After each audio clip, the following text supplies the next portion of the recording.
L'Amérique a trahi ses valeurs, a transgressé, a transigé sur ses valeurs démocratiques. L'Amérique ne peut pas accompagner un régime dictatorial, un régime ici de la fraude. Et nous ne voulons pas qu'après, quand il y a des crises, il y a des morts, et que l'Amérique a continué à force la justice doit être faite. C'est maintenant qu'il faut empêcher. Maman Lisa Peterson, ce que Zongi yebisa Joe Biden, yebisa l'administration américaine que moto o botinda comme ambassadeur à Mike Amer, aza se comporter de manière indigne. Aza na ko jouer rôle il y a agent de marketing, il y a ndeko Chilombo. Ameka ko soutenir réforme wana zo salema la parlement wana te. Mais s'ils pensent qu'ils vont faire un passage en force, ils se trompent. Nous portons tous des pantalons.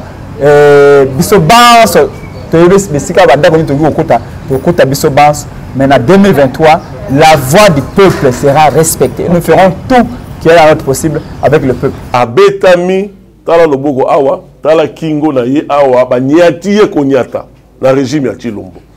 Ce que tali, de collaboration à la jeunesse estudiantine, la qui sa loboko. Bomoni, pota, et vimbaki kuto balingi babuka e loboko. Pourquoi il dépose comme ça la manifestation au Parlement debout? Parce que Bangote, Bangote comme l'autorité de la ville, va déranger Bangote, mais quand la Mouka City n'a pas devant l'ambassade des États-Unis, tout ça. Mais maintenant on a compris, ça ne sert plus à rien au Komakamikande pas en Gobila. Ça ne sert plus à rien à Kolobagaote comme ça. Quand on a une activité, il faut que nous fasse. La Sima ya bakozi na biso, de promettre bana Kinshasa bana Congo, otali biso banda tongo. To lié, to mélité, to sali plus de 24 heures, to telemi ao. Pour ngité, ils ont intimidation. Biso to recruté. Si l'adversaire ose avancer d'un pas, et belle amour qu'avant les défenseurs de départ, et c'est avec agressivité. Troisième vague, ils ont le couteau. Ils ont Covid politique, ils ont empêché de faire l'activité. Il y a la troisième vague, il y a 3 meetings, quand est-ce qu'on passe de la première vague à la deuxième vague? Quand est-ce qu'on passe de la deuxième à la troisième vague? Même en Amour Toukamama, même en Kimbangalanga, on a ceux qui ont de première vitesse à deuxième vitesse, on a quand même un mouvement. De deuxième vitesse à troisième vitesse, nous sommes donc, on est dans un régime de menteurs. À chaque fois, les Cambodgiens qui n'ont pas à l'objet à éviter. C'est assez dangereux, c'est irresponsable.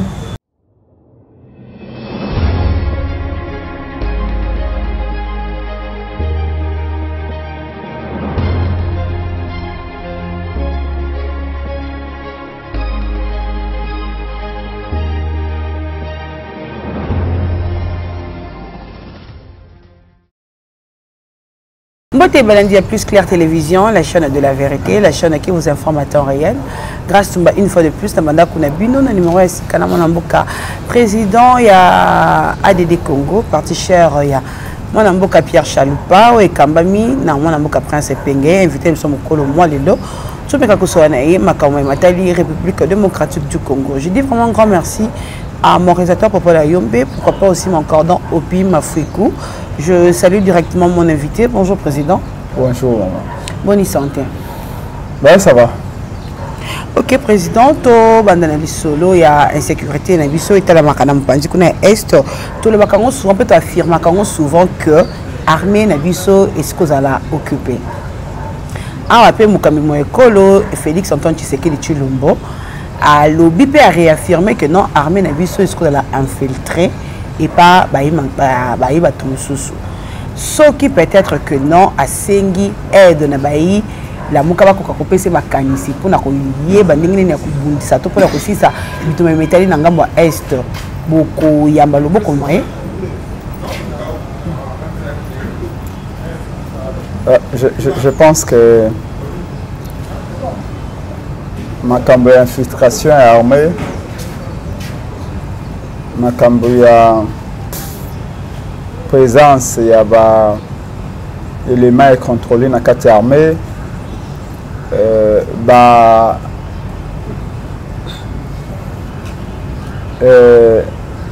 présence, il y a citoyens et pays étrangers au sein de notre armée. Et Yebana Banda Kala. Motunyoso Atanga pe mutu nyonso atangaka asi amona asi ayoka. C'est extrêmement étonnant d'entendre que maintenant maloba wana na monoko ya monsieur Félix Tshisekedi tango a décrété état de siège biso la muka tosali communiqué na biso oizaki recensé plutôt réduit principalement à 5 points où s'interrogeaki. Nous avions épinglé présence presque permanente de l'armée étrangère et Panabiso, puis le Baki Kamboya, infiltration armée où ils allient actuellement. Dans Ngambo ya IDPC, dans Ngambo ya Union Sacrée, le Baki Nabiso, il ne fallait pas tout s'interroger. J'ai vu même des journalistes faire des éditoriales pour Nakoloba. Pourquoi le président élu Martin Fayoulou, pourquoi Adolphe Mouzito, pourquoi Prince Penge, Bazali qu'on s'interrogeait, qu'on posait la question sur l'état de siège. Il fallait accepter seulement. Il fallait accepter à tout prix. Le président a décrété l'état de siège. Il fallait qu'on dise, maintenant après on verra, parce que si nous sommes attaqués, il faut d'abord réagir. Et là, Yemoko revient pour dire que l'armée est allée infiltrer, il y a des véritables fonctionnements, dysfonctionnements dans l'armée, ils ont la présence, il y a des bateaux, ils ont trahir, ils ont détourné, les militaires, etc. Ce n'est qu'aujourd'hui qu'il vient. C'est assez inquiétant parce que les gens ont commettre un beaucoup pour réparer. Les alliés ont le coup de Munganga, soit commettre un go et ça on ne répare pas. Na sommet il y a l'état tant au Kambaikolo les alliés peuvent na faute ou essengeli ou éviter de commettre. Tant que bon président oyo à chaque fois le Kamboeleki na mboka alobi a éviter. À chaque fois que le Kamboesami na mboka alobi a éviter. C'est assez dangereux. C'est irresponsable parce que le corps à Moboti au Koki Kozalanda côté tes filles sont engrossées, tu n'es pas au courant, tes enfants fument du chanvre ou du hashish ou cannabis, c'est pas quoi, vous n'êtes pas au courant.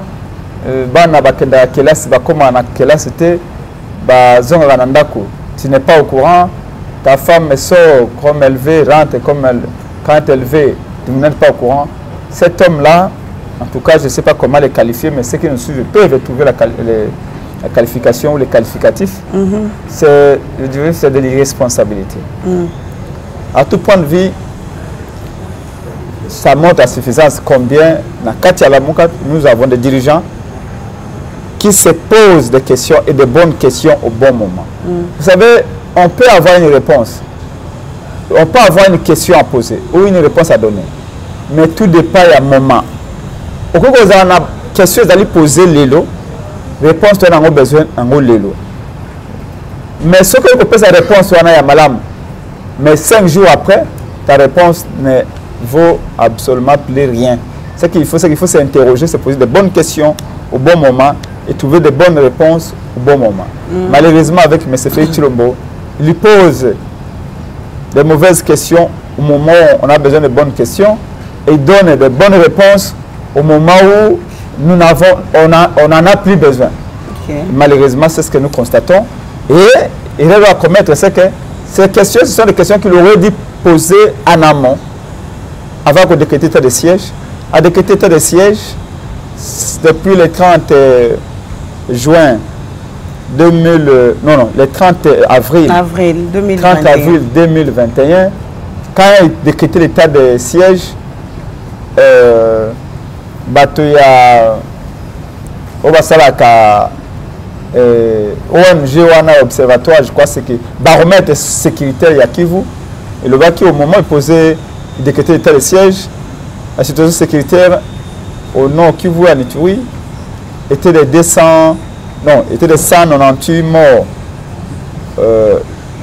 jusqu'au 30 avril. Pendant l'état de siège, jusqu'à ce 25 et jusqu'à ce 15 juin, on a enregistré déjà 223 morts.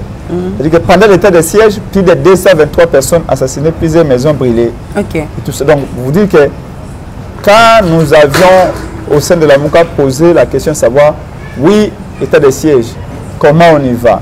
Est-ce que l'armée est préparée? Est-ce qu'il y a des moyens financiers? Est-ce que l'armée a du matériel? Est-ce que les militaires sont motivés? Non, bon, se poser question à la tête. C'est un dogme, ne posez pas de questions. Les conséquences sont là avec quelqu'un qui... C'est maintenant qu'il vient de se rendre compte que l'armée est infiltrée. C'est quand même assez préoccupant. Président Prince Epenge, tu as dit que non, la MOUCA, tu as leader de la MOUCA, Martin Fayulu m'a dit, elle a vraiment mobilisé que non, en 2023, ma ponami est qu'on a salima. Si on a maï oh union se barmé na biso na infiltration union c'est ce qu'on a armé na biso ni nango déjà makanisi ni o ya bongisi déjà pour na kokata makambo wana to pour na kopekisa yango to bongisa makanisi tozali ko améliorer makanisi tozala makanisi te tozala kana makanisi peut tozali ko améliorer yango sinon on ne serait pas parti na la compétition électorale il y a 2018, je voudrais vous envoyer Betamon Internet comme on a un programme de 100 jours, il y a le président Elie Martin Fayulu, quelle a été sa vision globale pour mettre un terme à la situation d'insécurité dans l'Est. Mais, parce que chaque jour, il y a de nouveaux événements, il y a des mentalités qui changent, nous allons adapter notre programme par rapport à la réalité.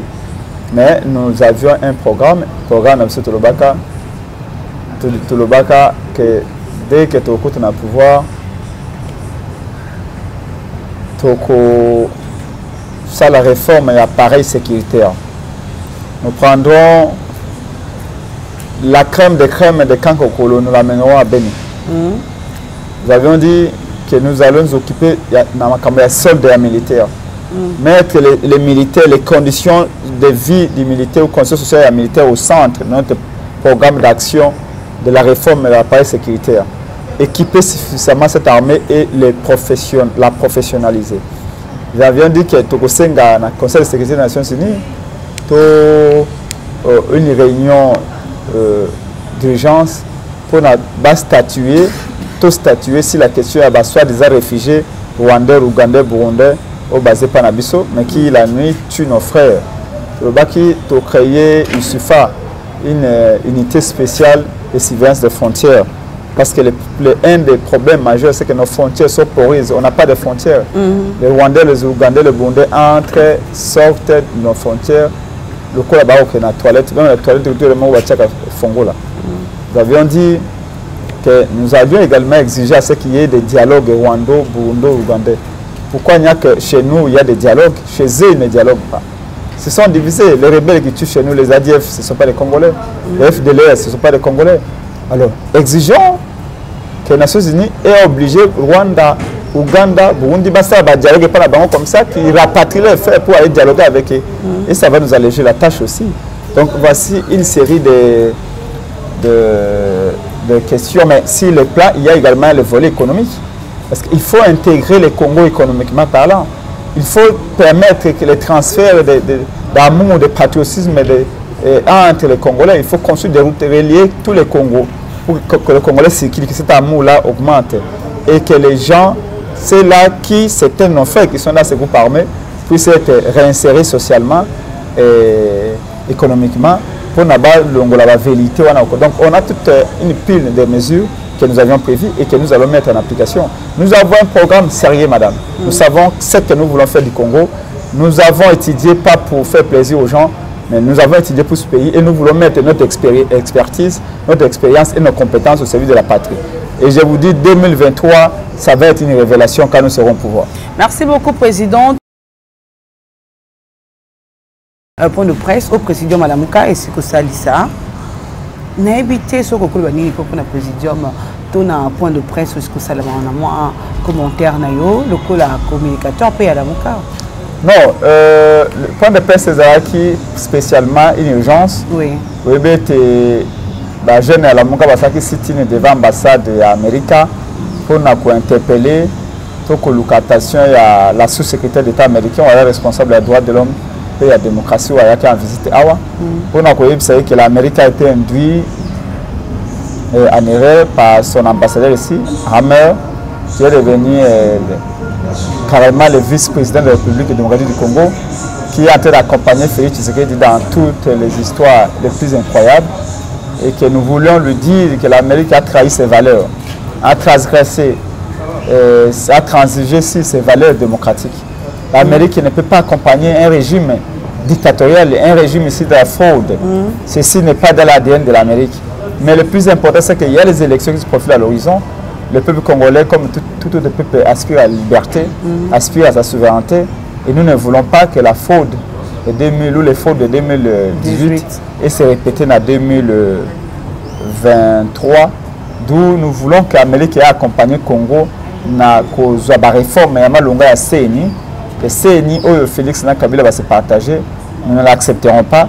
Et nous ne voulons pas qu'après, quand il y a des crises, il y a des morts, et que l'Amérique a continué à la force de la justice doit être faite. C'est maintenant qu'il faut empêcher. Félix et Kabila veulent perpétuer la crise. Or, tant qu'il y a la crise, il n'y aura pas de développement. Donc, tout celui qui veut préparer la tricherie veut préparer la perpétuation de la crise. Or, tant qu'il y a crise, il y a la pauvreté, il y a le chômage. Les Congolais veulent mettre fin à la crise pour respirer, pour avoir le progrès. Et l'Amérique qui tient par certains de ces investissements ici, qui tient à ce que le Congo puisse avoir un certain progrès, que cette Amérique s'implique dès maintenant.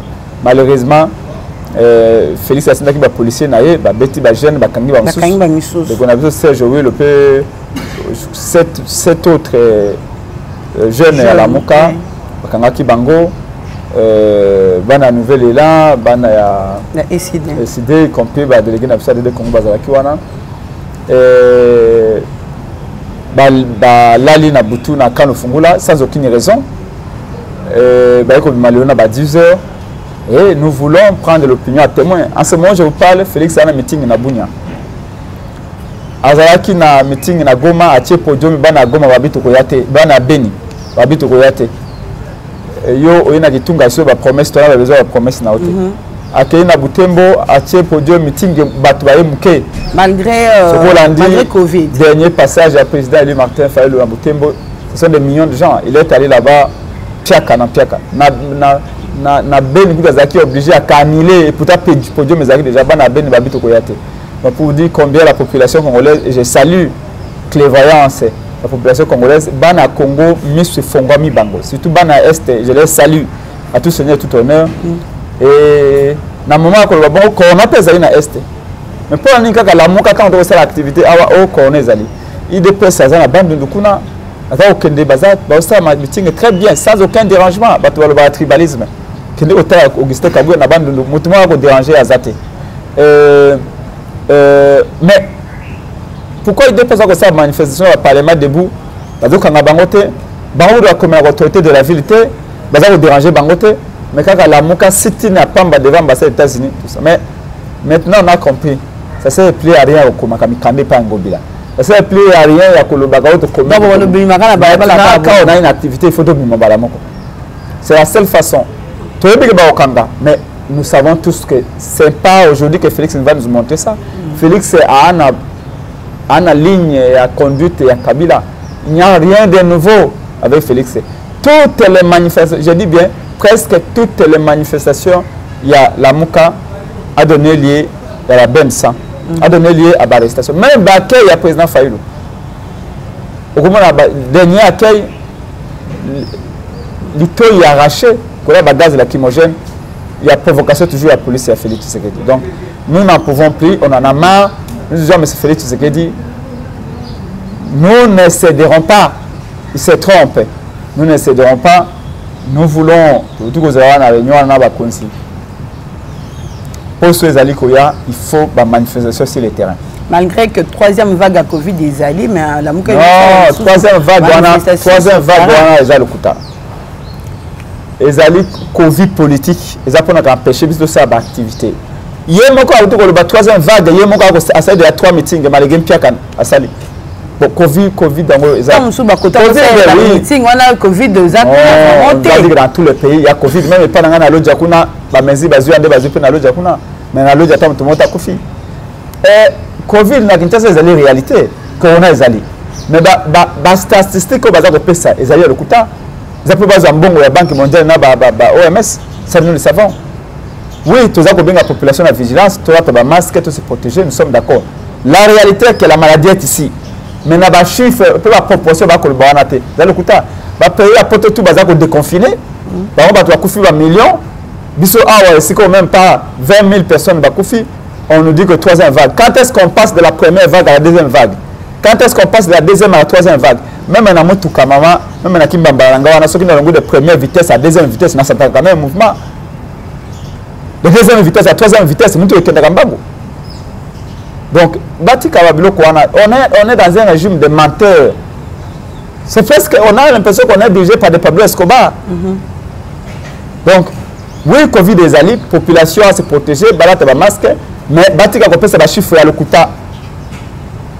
Batika Kopé, c'est le chiffre à l'Okuta. Et puis, comportement, il y a un bango déjà, bateau comme un boka nanko, ils ont l'accès que non, il malade, le chiffre, c'est ça l'Okuta. Nous, on n'a pas qu'à empêcher Bisso, parce que la BT, même qui a débat à Tchanio, nationalité, en réalité, il y a une distraction pour la peuple s'engouffrer dans la distraction à Tchani, et comme ça, on va les canaux électoraux à Bango. Donc, tant que marché, Covid ou pas Covid, nous allons marcher, c'est notre droit. Nous allons attaquer les lots. Tant que nous allons défendre un lobby, c'est un coroné que c'est là. Pour Nabiso, tant que marché, Félix a défié le peuple. Félix n'est pas différent de Kabila. Tout ce qu'il a fait. Je viens de vous dire que toutes les manifestations de la Mouka depuis 2019 finissent toujours dans le sang. Il y a gaz lacrymogène, il y a balle réelle. Il y a déjà eu des morts enregistrés. À quoi Félix est différent de Kabila? On a même l'impression que Félix est en train de prendre de la revanche sur le peuple. Je ne sais pas si le peuple congolais a saléné. Ce que ça coûte pour résoudre le problème de la population, c'est autre chose. Si le plan social, si le plan économique, si le plan financier, si le plan sécuritaire, si le plan sanitaire, chaos total. Échec cuisant. Et d'ailleurs, j'en appelle à l'île de Pest, il y a le candidat sous une élection. Ce qui est de Pest à l'île de Pest, 5% d'avoir à Zoata Kabouya, à Banagorodé, à Zoata Kabouya, à Banagorodé. Pour façon de faire la Félix, nous avons dit que nous avons lobby à annuler même meeting. J'ai l'impression que ceux qui battent Félix, le candidat de Pest, ne sortira pas avec 5% de vote. Mais président, pourquoi seulement quand on est dans la rue? Dans la rue, on peut dire qu'on est dans Nzela, il y a malonga, il solution, pourquoi pas qu'on met l'Assemblée nationale pour débattre une solution pour qu'on ait Nalingi, pour nous une vidéo, une des réponses. Nous avons une vidéo Augustin Kabouya. Où chaque jour était 90% des députés à Kabila Balaki nommé. Il dépasse combien de fois ça marche contre les députés ou les nommés. Quand les députés la base de discussion pour réformer la CENI, quel crédit voulez-vous donner à cette Assemblée nationale-là? Quel crédit voulez-vous donner à ce Sénat-là? Oh, Félix Sénat Kabila va robotiser. Aucune confiance. Donc, dans la CENCO, à l'époque, en 2017, Kabila avait son Assemblée nationale, Kabila avait son Sénat, il était majoritaire dans toutes les deux chambres. Et pourquoi on avait quitté l'Assemblée nationale et le Sénat dans la négociation à CENCO, dans Tshisekedi Douamulumba, pour négocier dans la CENCO? Parce que nous avions considéré que cette Assemblée-là, ce Sénat n'est valable absolument rien, n'était plus légitime. De la même manière, aujourd'hui, nous disons que cette Assemblée, ce Sénat ne sont pas légitimes. Allons discuter autour de nos pasteurs, même si ces pasteurs-là ne sont pas parfaits non plus, mais au moins cherchons un peu de neutralité parce qu'au moins, ils ne sont pas des compétiteurs. C'est nous qui sommes des compétiteurs. On ne peut pas être alors à la fois compétiteur et arbitre. Je vous dis, Félix est en train de préparer le chaos. Félix se trompe lourdement. Vous serez surpris, vous tous. Comme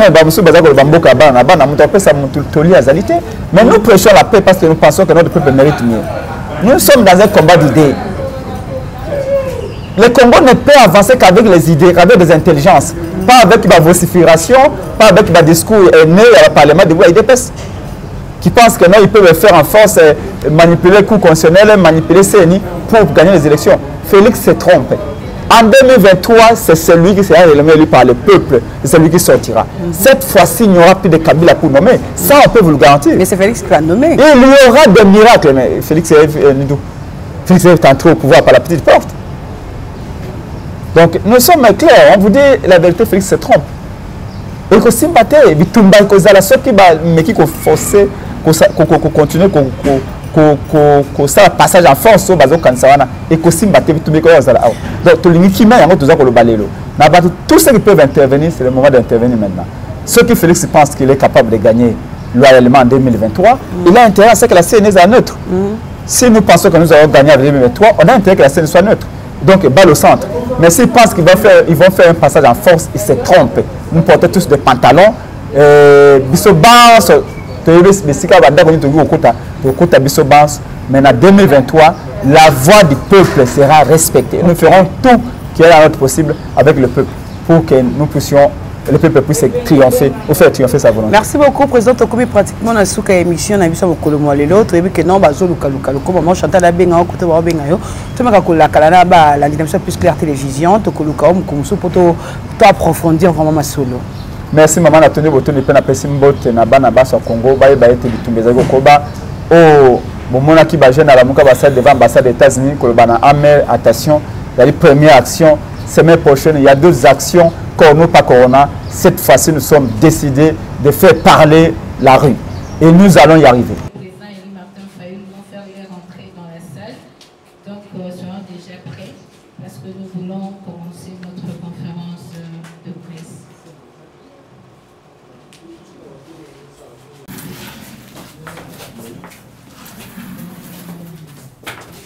Mesdames et messieurs, cette conférence est tenue en urgence au regard de la situation qui s'est passée hier à Kinshasa.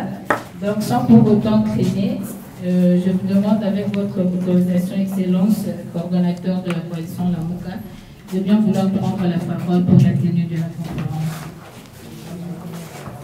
Merci d'avoir répondu nombreux à cette presse. Je voudrais d'abord vous demander votre indulgence pour le fait que nous tenons cette conférence un peu de manière improvisée. Elle n'a été préparée ni par vous, ni par nous. C'est par rapport à ce qui s'est passé hier. L'arrestation à l'ambassade des États-Unis des militants de Lamuka. Kiabi Bouara, M. Tshisekedi s'est montré dictateur, totalitaire. Depuis que Lamuka est là, toutes nos manifestations sont brimées, réprimées, dispersées dans la violence, dans le sang. Nos militants sont arrêtés. C'est curieux que cela soit de la part d'un dirigeant issu d'un parti qui historiquement a lutté pour, selon ses promesses, pour un état de droit. Malheureusement, M. Tshisekedi, qui a lutté pour cet état de droit, se présente comme dictateur. Et il ne pouvait pas en être autrement. Parce qu'il est arrivé par la fraude. Et il est à la tête du pays dans l'illégitimité et contre la volonté du peuple. Et conscient de ce que le peuple ne l'a pas choisi. Conscient de ce que le peuple ne veut pas de lui. Dans cette illégitimité, il a dû prendre l'option de brimer, de poser la dictature. C'est la seule façon pour lui de survivre. La seule façon pour lui, faute d'avoir l'adhésion populaire, de brimer, de se venger contre ce peuple à l'idée qu'il n'a pas été choisi par lui, mais aussi de se venger contre les élites, avec en tête les élites de Lamuka. Parce que le pouvoir du peuple a été donné à Lamuka, et lui trouve que Lamuka est gênant. Très gênant, parce que Lamuka, qui aurait pu casser la baraque, a dit, considérons que le malheur qui nous est arrivé peut nous servir d'expérience et nous avons demandé, en faisant des propositions, des contre-propositions, qu'on fasse l'impasse sur ces malheurs et qu'on construise pour l'avenir. Toutes les propositions que nous avons faites à chaque fois. D'abord, au départ, obtenir qu'on reprenne les élections après les réformes. On n'a pas obtenu ça. Ensuite, nous avons dit, tiens, maintenant, pour des élections anticipées, nous faisons l'impasse, mais nous voulons quand même ces réformes de manière consensuelle et dans un cadre paritaire, qu'on se mette ensemble pour trouver, afin que ces fâcheux précédents, nous puissions l'éviter dans l'avenir, trouver un consensus pour de bonnes élections. C'est ainsi que nous avons fait des propositions sur la loi électorale, sur la loi relative à la CENI. Et voilà que très récemment, ils sont passés en force. Tshisekedi, avec ces marionnettes du Parlement, sont passés en force. Nous avons dit, ce n'est pas tard. Ils ont voté, mais le temps pour lui de promulguer, nous pouvons encore une fois nous retrouver. C'est ce que nos militants sont allés dire aux Américains, au peuple américain, à l'État américain, à l'ambassade des États-Unis. Qui a dit, boira dit-on, Tshisekedi a envoyé sa soldatesque là-bas. Nos militants ont été arrêtés. 8 d'entre eux ont été mis en prison hier. Ils ne sont sortis qu'aujourd'hui. Nous disons non à ce comportement de M. Tshisekedi. Déjà, nos militants sont allés dire non et à M. Tshisekedi et à ceux qui le soutiennent. Comme vous le savez, les Américains, malheureusement, ayant été élus comme administration en erreur par leur ambassade ici, avec M. Mike Hammer, ils ont cautionné et ils ont la responsabilité, cette fraude-là, et ce est le parrain finalement du régime de Kabila. Tout le monde les a suivis. M. Tshisekedi plutôt. Ils ont la responsabilité de nous aider, d'aider le peuple congolais, de sortir de cette impasse en obtenant que nous ayons de bonnes élections qui passent par des réformes. La loi a été votée, c'est la loi de l'Union sacrée et des FCC. Nous disons qu'on mette ensemble et cette loi et celle que nous avons proposée, nous, la MOCA, de manière à ce qu'on trouve un consensus pour que nous ayons une loi qui dépolitise la CENI. Une loi qui équilibre, parce que nous ne trouvons pas normal que ceux qui seront en compétition soient ceux qui doivent arbitrer le match. Ça n'existe nulle part au monde.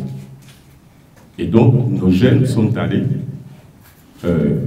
là-bas. C'est vrai, monsieur la présidente, vous allez nous poser la question bien légère du geste barrière.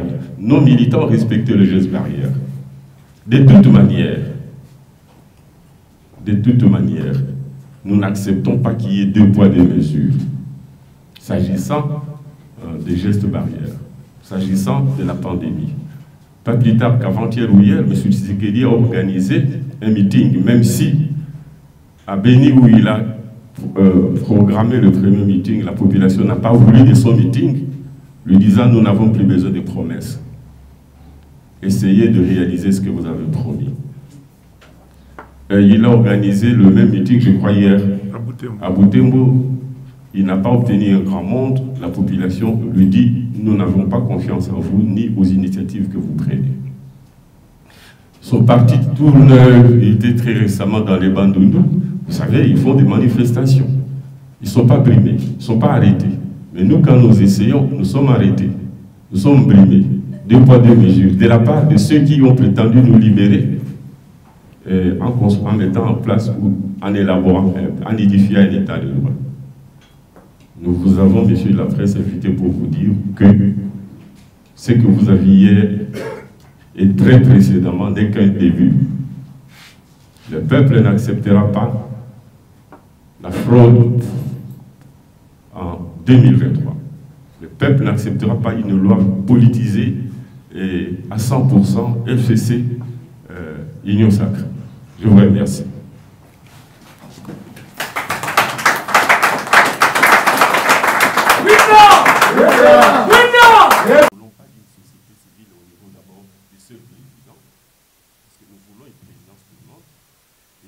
Société civile représentée par quelqu'un qui est plutôt parrainé. par l'Église. Nous voulons, un, l'ensemble des confessions religieuses unitaires. Deux, qui viennent assumer à titre personnel, institutionnel, la gestion et le leadership de la CIV. Donc si l'Église catholique vient dans la coprésidence, elle vient comme Église catholique avec quelqu'un qui assume en son nom la gestion. Ce n'est plus un individu qui est parrainé par l'Église, qui vient plutôt sous la tutelle politique. Donc c'est l'Église qui assume directement. Et puis dans une coprésidence. Voilà la proposition. Donc il ne s'agit plus d'un Ngoïbourouta qui vient de nulle part, mais parrainé par l'Église. Je n'ai rien contre sa personne. On ne dit pas non plus Maloma le Kivier qui est parrainé par l'Église. Le parrainage, c'est une chose. Mais le fait de représenter l'Église qui assumerait collectivement, je crois que ça nous donne un peu plus de temps. Deuxièmement, nous avons revu la configuration de la CENI en ce qu'il y a des politiques qui viennent participer au niveau de la plénière pour donner une opinion, pour sanctionner positivement ou négativement une démarche qui aurait été engagée par le bureau. Voilà ce que nous demandons. Mais s'agissant nous avons profité de ce que nos militants ne sont pas allés comme politique dans la CIE, plutôt au Parlement, etc. Non, ce n'est qu'un processus qui a déjà commencé, nous avons fait beaucoup de démarches. Cette démarche-là, nous avons profité de la présence d'une représentante des États-Unis dans la question des droits de l'homme, mais aussi des élections, pour lui donner notre attitude quant à la responsabilité des Américains dans ce qui s'est passé. Vous vous souvenez du magazine Foreign Policy, qui a dénoncé les rapports faits par l'ambassade des États-Unis ici à l'administration Trump, qui a eu en erreur l'administration sont condamnés, les militaires sont allés les interpeller et élever cette situation pour éviter les Américains qui quand même jouent un rôle diplomatique dans ce pays pour qu'ils assument ce passé-là et que s'engagent au côté du peuple congolais pour que ce qui s'est passé en 2018 ne se reproduise pas. Voilà la démarche. Mais face aux autres institutions, c'est le peuple qui va organiser des marches avec en tête la MOCA comme structure organisée politique. Vili toza et le côté.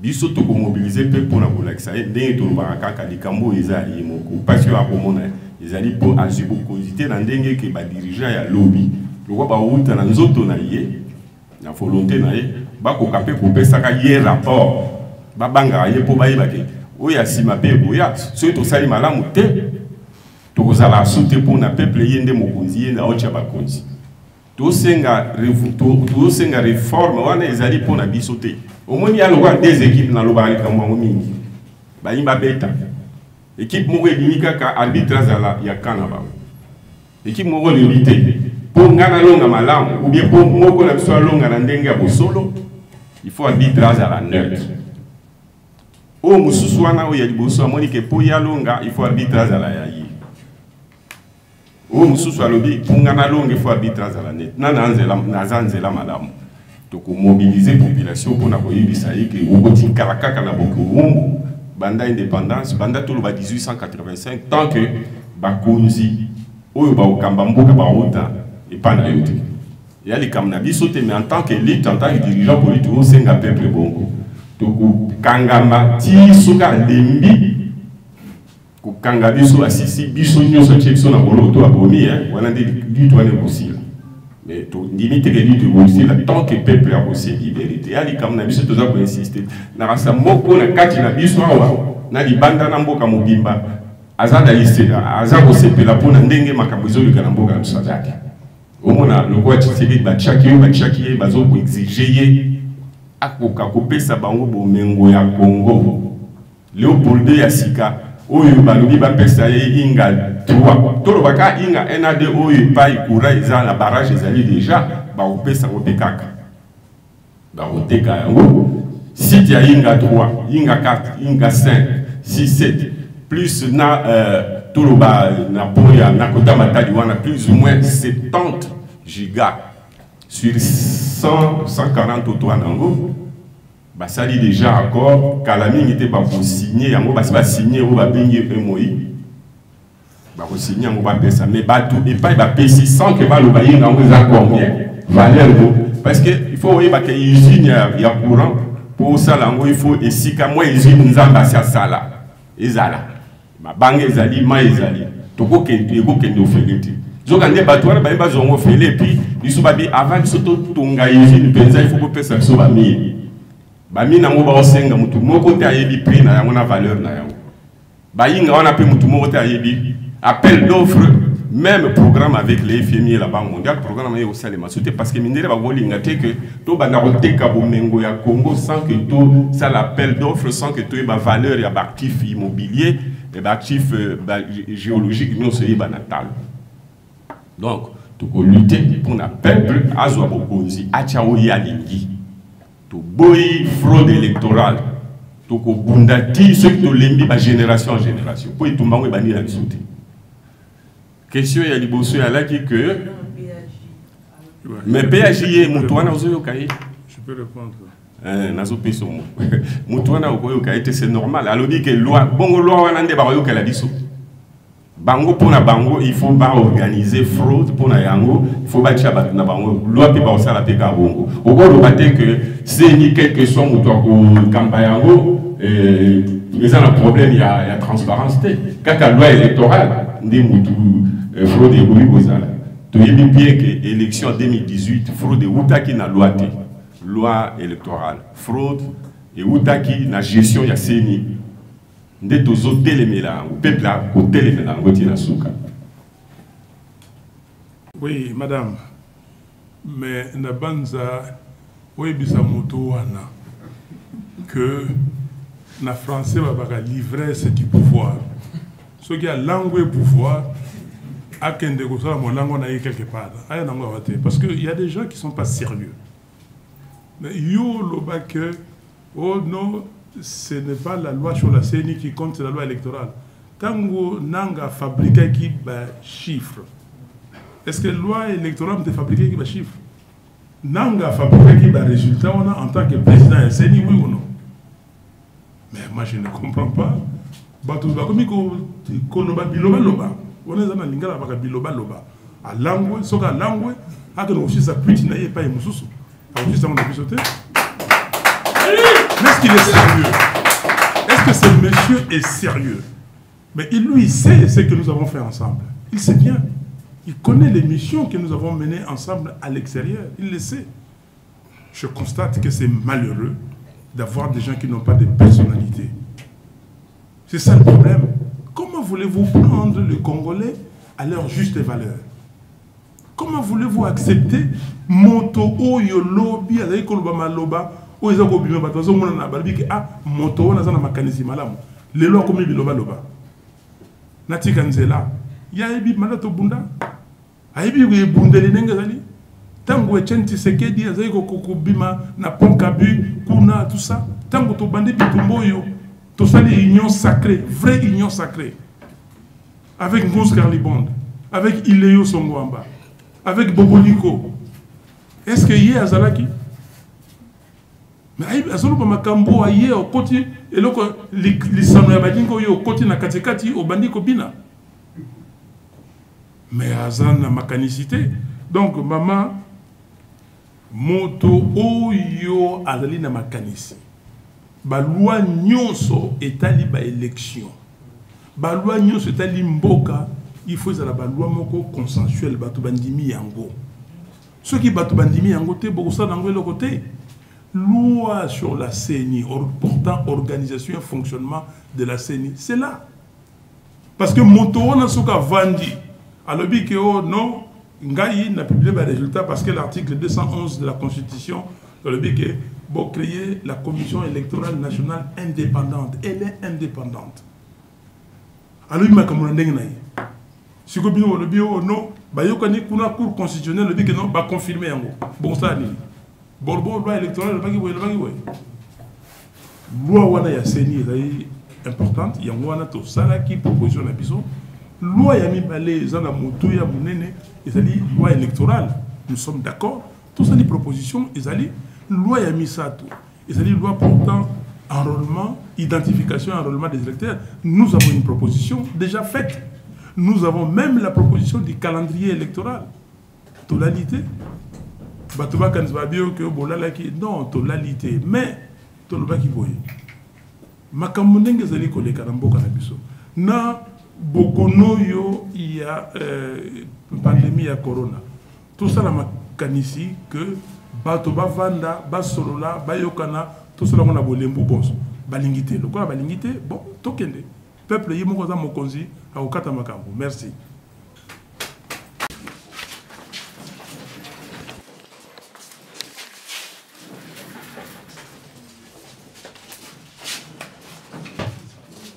Voilà, mais merci beaucoup.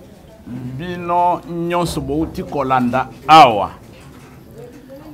Conférence de presse il y a présidium à la Mouka. Si qu'on a ligné n'a présenté officiellement à la presse les 7 combattants de la liberté au Bazalaki arbitrairement arrêtés, mis au cachot na Kanoufungola. Au moni tous alliés na général de troupes, oyo soldats du peuple, camarade honorable Serge Wello, azalaki au front de la démocratie. Bakendaki l'ambassade ya États-Unis pour que ba protester devant la grande puissance du monde où ils ont soutenir fruit ya fraude électorale, fruit ya braquage électoral. Il était question que dans le monde entier que la nouvelle fraude se prépare. Ce n'est pas en 2023 qu'il faut agir. C'est aujourd'hui et maintenant qu'il faut le faire. Et ils étaient un petit groupe restreint de citoyens engagés pour la République dans le strict respect des gestes barrières. Dommage qu'ils ont été victimes. Il y a braquage wana, bango, balali. Donc depuis lobby jusqu'à le moment où Moni Bango, le secrétaire national en charge, il y a jeunesse et mouvement associatif, il y a SID. Dans il y a nouvel élan. Depuis lobby jusqu'à présent, depuis lobby, il y a des conditions inhumaines. Et le lot, toye awa liboso, il y a presse, na bakonzi na biso ya lamuka pour que to protester situation wana et to manifester volonté na biso que to continuer bitumba jusqu'à ce que to kozala sûr que élection il y a 2023 et que salama na ba loi consensuelle o biso nyoso to kolinga. Les organisations de la société civile, des organisations des droits humains, de la MONUSCO, de tous les camarades. Ngai naba ningala ngai 6 au botelumi toza autour ya mokonzi na biso secrétaire général ya SID professeur de Voskitoko biso 7 oyo moni biso pemeni na ye soki botali miso na biso bien miso za ya kolemba soki ndenge to telemi awa to passer plus de 24 heures to kangi ata miso te. Pour la nini biso jeunesse ya lamuka to lobby il faut qu'on soit initiative tant que toyokaki que sous-secrétaire d'État américain en charge ya ba droits humains et la démocratie madame Lisa Peterson ayaki ko séjourner à Kinshasa to lobby biso ba jeunesse ya lamuka to kotika la simate yango to salaki manifestation to bengi sitting to loba ki ezali pacifique pour mola ki to sala ki ba kaliko to ki ko lancer des messages ba message na biso pour mola ki ezali clair to casser loko motote to bambi libanga esika moko te to kangi nzela pété to respecta ki ba geste barrière biso nyonso to zala ki na ba masque na biso to kabwama ki na ba groupe ya 8 ndenge bato bazwa bokonzi ya illégitimité bazala ngo balobaki ke non bato baleka dizité alors que bino boyebi parti politique ba bengi UDPS chaque tongo na Kinshasa mobimba basanganaka partout na ba groupe d'abord babengaka ba parlementaire debout. Majorité la bango batiaka masque te, ba respectera ba geste barrière te, ba lekaka plus de 20, plus de 30, mais tout cas au monde la police azako inquiéter bango te. Mais la Mouka tango toye mais to respecter ba règle nyoso, on a été victime il y a auto bengi dérive dictatoriale, il y a police yandeko Chilombo. Pour la ligne tolobi boy. To kamwa ki to mona boy badji pemi balé ya kilobi pas ebimeli biso. Ba kangi biso sambo to zalaki ya. Ba koti biso na jeep.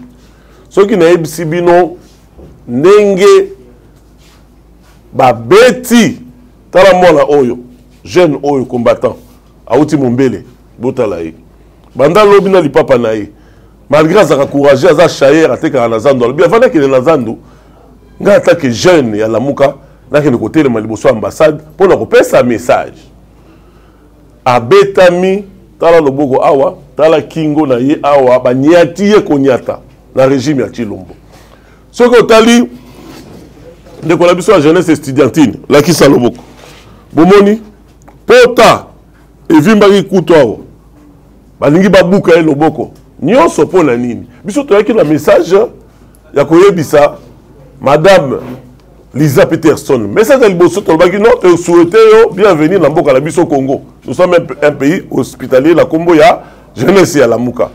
Deuxièmement biso ba jeune ya Lamuka toyaki toyebisi eboye lokolo ye on rapporté à l'administration américaine boye yebisa que peuple congolais a lobby non à boyi loi portant organisation et fonctionnement à CENI tel que voté votant de manière unilatérale dans le parlement où ils ont composé dans les députés dans les sénateurs à majorité nommés sali yango nanko pour bayebi que la proposition oyo président Malamuke présentant qui ils ont la bagarre de fou ceux qui tolandi yango bako gagner té ba vider toute substance même loi oyo lutundu la pesa qui ba vider yango nyonso donc réforme moko malongo salemité biso to senga ki to yaki lobby pona koyebisa bandeko na biso États-Unis ba partenaire na biso que ba meka ko soutenir réforme wana zo salema na parlement wana té to yebisi bango biso Lamuka toza ko prôner to bengi dépolitisation ya bureau ya CENI to boyi ba politique na kati ya bureau ya CENI to yaki lisusu ko yebisa bango Maman Lisa Peterson, soko zongi yebisa Joe Biden, yebisa l'administration américaine que moto o botinda comme ambassadeur à Mike Hammer, aza ko se comporter de manière indigne.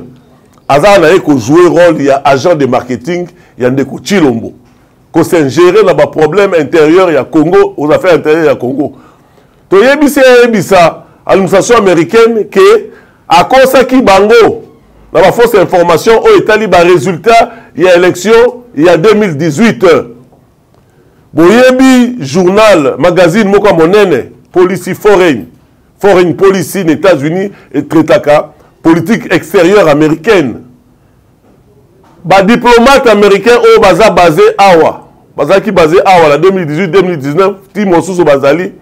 Ba rapporter le journal wala ndenge nanga yebisa ki bango ko na inanga président Seni à l'époque yebisa ki bango clairement que azo ki ba menace ceux qui a présentaka alobaka vérité des urnes ceux qui a proclamaka Fayulu président lokola Fayulu a gagné ki balinga ki baboma ye journal américain mais malheureusement ndeko ya biso dobenga nzita Mike Hammer ye akoma na ye mwana mosala ya ndeko Chilombo azui ba information lokuta ake confirmer yango kuna yango ngone bandeko la biso ba américain pe ba confirmer tricherie oyo et salemi to nga to yebisa ye ake do yebisa Joe Biden avec sa administration que moto yo vraiment aza malonga te na mboka la biso et puis to ces cinq occasions pona ko yebisa mokil mobimba que Lamuka oyo kamami la coordonnateur premier ministre Adolphe Muzito na leader na biso ya Lamuka président élu Martin Fayulu et ben on les alaki kaka ba signal ya mike auto bandaki lobby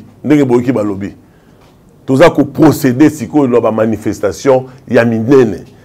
Donc il y a grandes envergures. Bon mona ba manifestation oyo donc bousculer na qui ba mituna bolobi non bazomo la biso toza boko mona on est en train de s'organiser secrétaire général la biso Isidi Azali secrétaire général na Blanchard Bongomba il y a nouvelle là bazali baza ba mobilisateur ya monene bino bomoni ba matine surtout ko ça na secrétaire général professeur de Vos Kitoko ah la Kinshasa tozo ça la plein carton yango ensemble to ko la mokilike la muka ezali majorité absolue to ko bima to ko bangate donc soki sana eloko yo poète ya monene Victor Hugo alobaki peuple congolais yoka alobi